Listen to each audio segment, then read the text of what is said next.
आ जीवन गुरु महाराज ने बख्शिया। गुरु नानक साहब सच्चे पातशाह सुल्तानपुर तो जिस वेले पहली उदासी धारण की, आप जी ने 4 उदासियां धारण की। बाबे भेष बनाया, उदासी की रीत चलाई। ये केड़ी उदासी है? ये जुगती गुरु महाराज ने दसी है संसार में। जैसे जल में कल नरालन मुरगाई निशाने, सुत शुद्ध पव सागल करिए नानक नाम वखाने।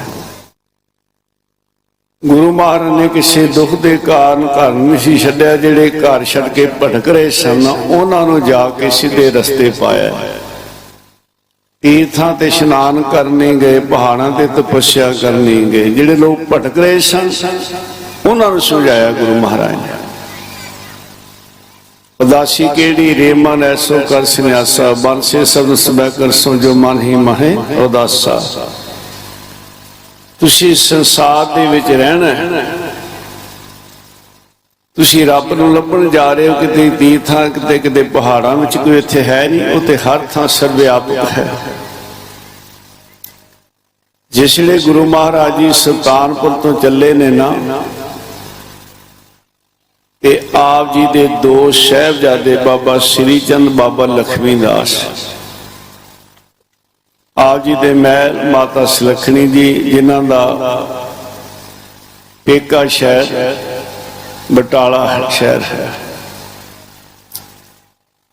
तां हुण आप जी तो वड्डे आप जी दे भैन जी, जिन्हां नूं बेबे कह के सत्कार दिंदे सन, बेबे नानकी जी कह के असीं सिर झुकाउने हैं। वड्डी भैन मामा वर्गी, छोटी भैन धीआं वर्गी।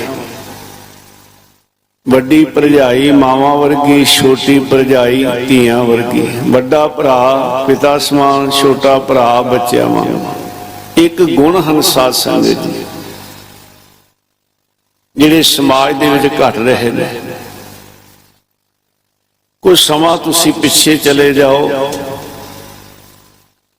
वड्डे भरा दे सामने छोटा भरा नहीं सी बोलदा, मेरे पिता समान है। ते वड्डा भरा भी छोटे भरा नाल पुत्रां वांगू प्यार करदा सी। वड्डी भैन दा सत्कार करना, मेरी मावां बराबर है। छोटी भैन नूं धीआं वांगू प्यार करना। वड्डी भरजाई मावां वर्गी, छोटी भरजाई धीआं वर्गी। पुरातन इतिहास 6 जतियां का जिक्र आउंदा है, जिहदे च लक्ष्मण नूं भी जती मन्निया गया, पर वह विआहया होया सी, गृहस्थी सी। उहदे अंदर एक गुण सी। भावें कईयां ने अपने हिसाब नाल होर तरह की कुदरती सुभाअ है, साडे टीका टिप्पणी करनी, दूसरे दे मत नूं उल्टा दसना, दूसरे दे गुरु पीरां बारे फिक्का बोलना, ये शोभदा नहीं। जिहड़ा साडा इतिहास है, रतवाड़ा साडे महापुरुष भी बचन कराया करदे, संत ज्ञानी जरनैल सिंह जी खालसा, उन्हां कोलों दास ने सुनिया, होर महापुरुष भी, कि भाई जो गुरबाणी है इहदे अंदर पूर्ण सच्चाई है। ध्यान देना, जो इतिहास है वो ना सारा सच्चा है ते ना सारा झूठा है। जिहड़ा गुरमत नाल मिलदा है वो मान लो, जिहड़ा नहीं मिलदा उहनूं छड्ड दो। बाकी पंथ ने आपे फैसला कर लिया। बहुत कुछ है जिहड़ा गुरबाणी नाल गुरमत नाल नहीं साखियां मिलदियां। इसी तरह दूसरों के इतिहास में भी बड़ा कुछ है। सानू चाहिए है गुणों की सांझ करनी। जे गुण होण साज ना मिले, सांझ करीजे, गुणों की सांझ करो। जे असी अपने पिता का सत्कार चाहुंदे हां ते दूसरे दे प्यो नूं गालां ना कड्डो। प्यारे नहीं, सत्कार करो, गुणों की सांझ करो। सो ईरखा दे वस हो के कई बार ऐसे जिहड़े एक दूसरे के मतां बारे दूसरे बारे बहुत कुछ बोलते हैं। सानू इन्हां वादां च पैण दी लोड़ नहीं पैंदी। कीड़ी शीश महल विच जांदी है, उत्थे भी खड्ड भालदी है। सुभाव हुंदे आ प्यारे। लक्ष्मण जी के अंदर गुण से जो मैं बेनती कर रहा हूँ। कईयां ने तो बड़ा कुछ होर बोलिया कि जाना नहीं सी चाहते, उन्होंने तां कहता ये है वो है। नहीं, मैं उस पासे नहीं, मैं तुहाडे नाल उस गुण की सांझ करनी है। जदों रावण सीता जी नूं चक के लै गया, सीता जी हर मोड़ ते जिथे दो रस्ते बनते या तीन बनते, जिस पासे रावण लैके जाता है उत्थे कोई निशानी सुट देंदे सन ताकि श्री रामचंद्र जी देख लैन। लक्ष्मण जी नाल ने इस तरह हर किसी मोड़ ते कोई ना कोई निशानी जिहड़ी है वो मिलती है। तो एक जगह एक निशानी मिली तो श्री रामचंद्र कह लगे लक्ष्मण देख आ निशानी सीता जी की है। ते उत्थे जिहड़ी लक्ष्मण ने गल की, कह लगे महाराज भराता जी मैं उन्हां दे पैर की निशानी ते पछाण सकना, उपरली निशानी नहीं पछाण सकदा। देखो पैर की निशानी पछाण लांगा। भावे कोई गुण सी, एक सत्कार होंदा। वड्डी भरजाई मावां वर्गी ते छोटी भरजाई धीआं वर्गी, ते फिर माता पिता का सत्कार किन्ना क चाहीदा। ध्यान देना, माता पिता का किन्ना सत्कार चाहीदा। आम ये कहा जाता है कि जिस दे घर विच माता पिता बजुर्ग बैठे ने उन्होंने किसी तीर्थ से जाने की लोड़ नहीं। बड़ा तीर्थ है मां प्यो की सेवा करनी। अज ये कमियां साडे अंदर आ रही ने। सन 88 का वचन है रतवाड़ा साहब का। एक प्रेमी आए, कहते जी अखंड पाठ साहब रखना है। दास उत्थे सी, कहते भी मां बीमार है, चंडीगढ़ तो सी परिवार।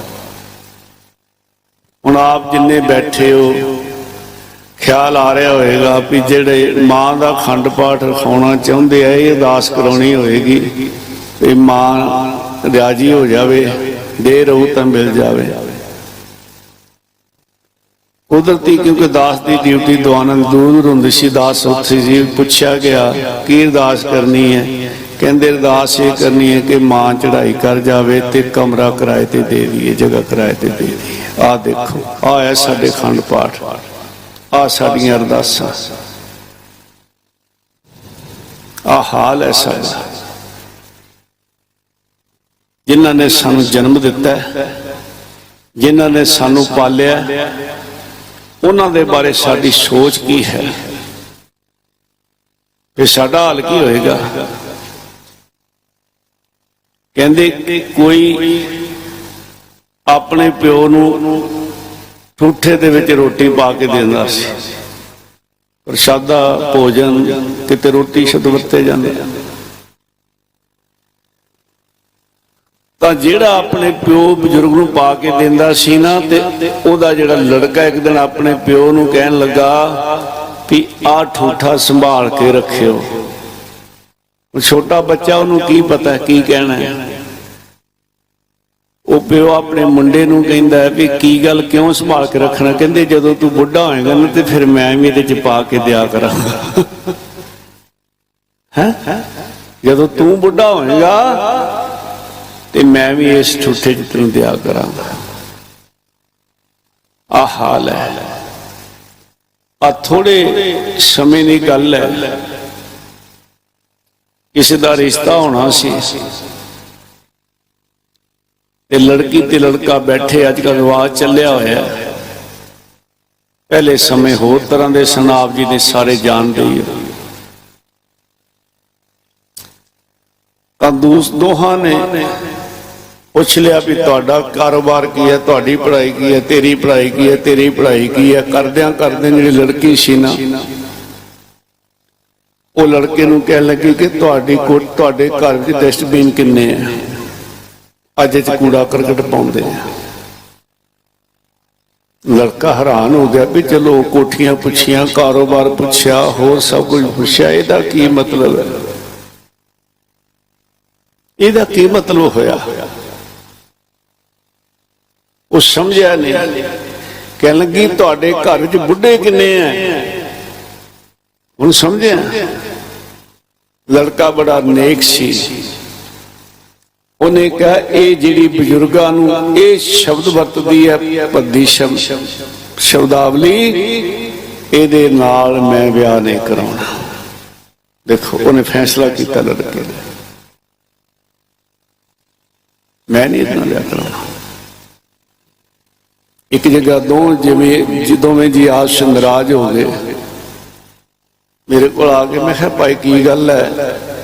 ਬੀਬੀ ਕਹਿੰਦੀ ਜਦ ਮੈਂ ਵਿਆਹ ਕਰਾਇਆ ਸੀ ਮੈਂ ਕਿਹਾ ਸੀ ਵੀ ਤੇਰਾ ਮਾਈ ਬੁੱਢਾ ਨਹੀਂ ਘਰ ਰਹਿਣਾ ਚਾਹੀਦਾ। ਇੱਕ ਤੇ ਨਿਕਲ ਗਿਆ, ਇੱਕ ਨਹੀਂ ਨਿਕਲਦਾ। ਬਸ ਇਹ ਮੇਰੀ ਸ਼ਰਤ ਪੂਰੀ ਹੋਣੀ ਚਾਹੀਦੀ ਹੈ। ਧੰਨ ਉਹ ਹਨ ਜਿਨ੍ਹਾਂ ਨੂੰ ਮਾਤਾ ਪਿਤਾ ਦੀ ਸੇਵਾ ਮਿਲੀ ਹੈ। ਧੰਨ ਉਹ ਬੀਬੀਆਂ ਹਨ ਜਿਹੜੀਆਂ ਆਪਣੀਆਂ ਸੱਸ ਨੂੰ ਮਾਂ ਸਮਝ ਕੇ, ਸਹੁਰੇ ਨੂੰ ਪਿਤਾ ਸਮਾਨ ਸਮਝ ਕੇ ਸੇਵਾ ਕਰਦੀਆਂ ਨੇ, ਉਹਨਾਂ ਦੀਆਂ ਸੀਸਾਂ ਲੈਂਦੀਆਂ। ਜਿਨਨੇ ਆਪਣੇ ਮਾਂ ਪਿਓ ਦੀ ਸੇਵਾ ਕੀਤੀ ਹੁੰਦੀ ਸੁਖੀ ਹੁੰਦਾ। ਤੇ ਆਮ ਲੋਕ ਕਹਿੰਦੇ ਭਾਈ ਇਹਨੇ ਮਾਂ ਪਿਓ ਦੀਆਂ ਸੀਸਾਂ ਲਈਆਂ ਨੇ ਤਾਂ ਸੁਖੀ ਹੈ, ਔਰ ਜਿਨਨੇ ਨਹੀਂ ਸੀ ਸੇਵਾ ਕੀਤੀ ਕਹਿਣਾ ਇਹ ਸੁਖੀ ਕਿਵੇਂ ਹੋਵੇ, ਇਹਨੇ ਬਦ ਸੀਸਾਂ ਲਈਆਂ ਨੇ, ਇਹਨੇ ਮਾਂ ਪਿਓ ਦੀ ਸੇਵਾ ਨਹੀਂ ਕੀਤੀ। ਜਿਸ ਮਾਤਾ ਪਿਤਾ ਨੇ ਜਨਮ ਦਿੱਤਾ ਹੈ ਉਹਨਾਂ ਦਾ ਧਿਆਨ ਰੱਖਣਾ, ਸੇਵਾ ਕਰਨੀ, ਇਹ ਬੱਚਿਆਂ ਦਾ ਫਰਜ਼ ਬਣਦਾ ਹੈ। ਸੱਸ ਫਰਜ਼ ਬਣਦਾ ਹੈ। ਜਿੱਥੇ ਮਾਤਾ ਦਾ ਸਤਿਕਾਰ ਉੱਥੇ ਪਿਤਾ ਦਾ ਵੀ ਸਤਿਕਾਰ। ਮਾਂ ਘਰ ਦੀ ਨੀਂਹ ਹੈ ਤੇ ਪਿਤਾ ਘਰ ਦੀ ਛੱਤ ਹੈ। ਪਿਆਰਿਆ ਦੋਵੇਂ ਸਤਿਕਾਰਯੋਗ ਨੇ, ਦੋਵੇਂ ਸਤਿਕਾਰਯੋਗ ਹਨ। ਇੱਕ ਫਰਜ਼ ਨੇ। ਇਸੇ ਤਰ੍ਹਾਂ ਪਤੀ ਤੇ ਪਤਨੀ ਦਾ ਫਰਜ਼ ਹੈ ਜੋ ਸਾਡੇ ਸਤਿਗੁਰੂ ਜੀ ਨੇ ਸਾਨੂੰ ਸਮਝਾਇਆ। ਗੁਰੂ ਗ੍ਰੰਥ ਸਾਹਿਬ ਬਾਰੇ ਦਾ ਬਚਨ ਹੈ, ਧੰਨ ਫਿਰ ਇਹ ਨਾ ਆਖੀਏ ਬਹਿਨ ਇਕੱਠੇ ਹੋਏ, ਏਕ ਜੋਤ ਦੋਏ ਮੂਰਤੀ, ਧੰਨ ਫਿਰ ਕਹੀਐ ਸੋਏ। ਸਰੀਰ ਕਰਕੇ ਨੇੜੇ ਬੈਠਣ ਨੂੰ ਧੰਨ ਫਿਰ ਪਤੀ ਪਤਨੀ ਨਾ ਆਖੋ। ਏਕ ਜੋਤ ਦੋਏ ਮੂਰਤੀ, ਸਰੀਰ ਦੋ ਹਨ, ਜੋਤ ਇੱਕ ਹੈ, ਗਿਆਨ ਇੱਕ ਹੈ, ਵਿਚਾਰ ਇੱਕ ਹੈ। ਚਾਹੇ ਬੀਬੀ ਹਜ਼ਾਰਾਂ ਕਿਲੋਮੀਟਰ ਬੈਠੀ ਹੈ ਤੇ ਉਸਦਾ ਪਤੀ ਹਜ਼ਾਰਾਂ ਕਿਲੋਮੀਟਰ ਦੂਰ ਹੈ, ਲੇਕਿਨ ਵਿਚਾਰ ਇੱਕ ਹੈ। ਮਾਰੇ ਕਹਿੰਦੇ ਸਰੀਰ ਨੂੰ ਨੇੜੇ ਕਰਕੇ ਬੈਠਣ ਨੂੰ ਹੀ ਪਤੀ ਪਤਨੀ ਨਾ ਕਹੋ। ਕਿਵੇਂ ਇੱਕ ਦੂਸਰੇ ਦਾ ਸਤਿਕਾਰ ਕਰਨਾ ਹੈ, ਕਿਵੇਂ ਜ਼ਿੰਮੇਵਾਰੀਆਂ ਨਿਭਾਉਣੀਆਂ ਹਨ। ਮੇਰੇ ਗੁਰੂ ਨਾਨਕ ਸਾਹਿਬ ਸੱਚੇ ਪਾਤਸ਼ਾਹ ਜੀ ਦੀ ਜਿੱਥੇ ਅਪਾਰ ਕਿਰਪਾ ਬਖਸ਼ਿਸ਼ ਬੇਅੰਤ ਉਪਦੇਸ਼ ਹੈ, ਬੇਅੰਤ ਬਖਸ਼ਿਆ ਹਨ, ਤੇ ਉੱਥੇ ਜਦੋਂ ਅਸੀਂ ਪੜਾਂਗੇ ਕਿ ਆਪ ਜੀ ਸੁਲਤਾਨਪੁਰ ਤੋਂ ਤੁਰਨ ਲੱਗਿਆ ਬੇਬੇ ਨਾਨਕੀ ਜੀ ਨੂੰ ਜ਼ਿੰਮੇਵਾਰੀ ਦਿੱਤੀ ਹੈ, ਵੱਡੀ ਭੈਣ ਆ ਤੁਹਾਡੇ ਭਤੀਜੇ ਨੇ, ਆ ਤੁਹਾਡੀ ਭਰਜਾਈ ਹੈ, ਇਹ ਤੁਸੀਂ ਧਿਆਨ ਰੱਖਣਾ ਹੈ। ਔਰ ਇਤਿਹਾਸ ਗਵਾਹੀ ਦਿੰਦਾ ਕਿ ਪਹਿਲੀ ਉਦਾਸੀ ਤੋਂ ਬਾਅਦ ਆ ਕੇ ਜਿਸ ਵੇਲੇ ਕਰਤਾਰਪੁਰ ਸਾਹਿਬ ਵਸਾਇਆ ਹੈ ਨਾ, ਸੰਗਤਾਂ ਨੇ ਕਿਹਾ ਸੱਚੇ ਪਾਤਸ਼ਾਹ ਆਪ ਜੀ ਦੇ ਨਾਂ ਤੇ ਹੋਣਾ ਚਾਹੀਦਾ। ਆਪ ਤੇ ਹੁਣ ਪਰਮੇਸ਼ਰ ਆਪ ਨੇ, ਪਰ ਦੇਖੋ ਸਾਨੂੰ ਸਮਝਾਉਣ ਵਾਸਤੇ, ਸੰਸਾਰ ਨੂੰ ਸਮਝਾਉਣ ਵਾਸਤੇ, ਸਾਡੇ ਤੇ ਕਿਰਪਾ ਕਰਨ ਵਾਸਤੇ ਮਾਰੇ ਕਹਿੰਦੇ ਇਹਦਾ ਨਾਂ ਕਰਤਾਰਪੁਰ ਸਾਹਿਬ ਹੈ, ਕਰਤਾਰ ਦੇ ਨਾਂ ਤੇ ਰੱਖਣਾ।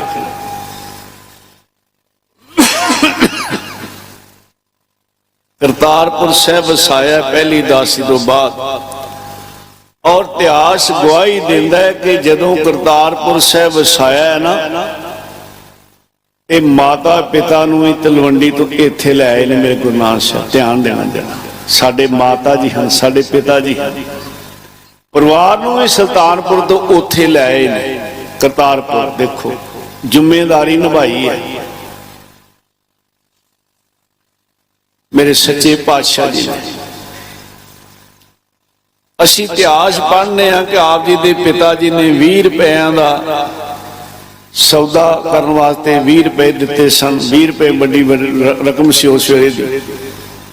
ਇਹ ਵੀ ਅਸੀਂ ਸੁਣਦੇ ਆ ਕਿ ਉਹ 20 ਰੁਪਏ ਦੀਆਂ ਰਸਤਾ ਲਿਆ ਕੇ ਲੰਗਰ ਚਲਾ ਦਿੱਤਾ। ਇਹ ਵੀ ਅਸੀਂ ਸੁਣਦੇ ਆ ਕਿ ਉਸ ਵੇਲੇ ਬਾਬਾ ਕਲਿਆਣ ਰਾਏ ਜੀ ਦੇ ਮਨ 'ਚ ਰੋਸ ਆਇਆ, ਕੁਛ ਬੋਲੇ ਵੀ ਕੌੜਾ। ਤੇ ਇਹ ਵੀ ਹੈ ਕਿ ਆਪ ਜੀ ਦੇ ਮੁਖ ਤੇ ਥੱਪੜ ਵੀ ਮਾਰਿਆ। ਇਹ ਅਸੀਂ ਆਮ ਸਾਖੀਆਂ ਪੜ੍ਹਦੇ ਸੁਣਦੇ ਆ, ਪਰ ਕਿਸੇ ਸਾਖੀ ਵਿੱਚ ਇਹ ਨਹੀਂ ਆਉਂਦਾ ਕਿ ਗੁਰੂ ਨਾਨਕ ਸਾਹਿਬ ਨੇ ਕੋਈ ਜਵਾਬ ਦੇ ਦਿੱਤਾ ਹੋਵੇ ਰੱਬ ਹੋ ਕੇ ਵੀ ਕਿ ਮੇਰੇ ਪਿਤਾ ਜੀ ਨੇ ਇਹਨਾਂ ਦੇ ਸਾਹਮਣੇ ਨਹੀਂ ਬੋਲਣਾ। ਭਾਵ ਇਹਨਾਂ ਨੇ ਬੋਲਿਆ, ਇਹਨਾਂ ਨੇ ਮੁਖ ਤੇ ਥੱਪੜ ਵੀ ਮਾਰਿਆ, ਪਰ ਕੋਈ ਗੱਲ ਨਹੀਂ। ਐਸੇ ਗੁਰੂ ਨਾਨਕ ਸਾਹਿਬ ਵੱਡਿਆਂ ਦਾ ਸਹਾਰਨਾ ਹੈ, ਜ਼ਿੰਮੇਵਾਰੀਆਂ ਨਿਭਾਉਣੀਆਂ ਨੇ। ਮੇਰੇ ਗੁਰੂ ਨਾਨਕ ਸਾਹਿਬ ਨੇ ਕਰਤਾਰਪੁਰ ਸਾਹਿਬ ਹਲ ਚਲਾਏ ਨੇ। ਐਸੇ ਸਤਿਗੁਰੂ ਅੱਜ ਮੇਰੇ ਸਤਿਗੁਰੂ ਸੱਚੇ ਪਾਤਸ਼ਾਹ ਸੁਲਤਾਨਪੁਰ ਤੋਂ ਜਿਸ ਵੇਲੇ ਚੱਲੇ ਨੇ ਨਾ, ਸਾਰੀ ਜ਼ਿੰਮੇਵਾਰੀ ਸੰਭਾਲ ਕੇ ਤੁਰੇ ਨੇ। ਤੇ ਆਪ ਜੀ ਇਹ ਪਹਿਲੀ ਉਦਾਸੀ ਦਾ ਨਾਂ ਆਪਾਂ ਦੇਣੇ ਤੇ ਸਰਬੱਤ ਦੇ ਭਲਾ ਮੰਗਦੇ ਹੋਏ ਇਉਂ ਆਪ ਜੀ ਏਮਨਾਬਾਦ ਨੂੰ ਜਾ ਰਹੇ ਹਨ।